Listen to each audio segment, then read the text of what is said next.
Mbunge wa Kikuyu alienda bunge, akaongea akasema anajua ni nani alikuwa anaenda kuua baba yake na mama yake.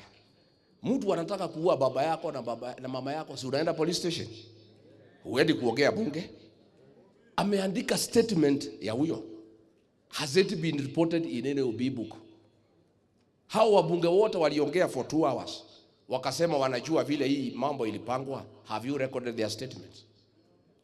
Huyu Murkomen alisema ati watu wale walikuja kuchoma Nairobi walitoka Murang'a, walitoka Kirinyaga, ani Nyeri.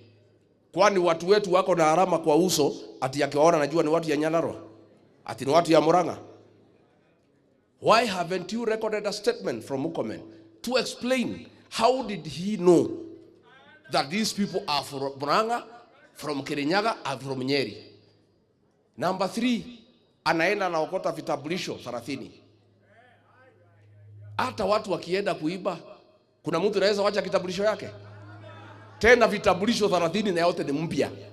Na yote ni watoto wetu hapa mlima.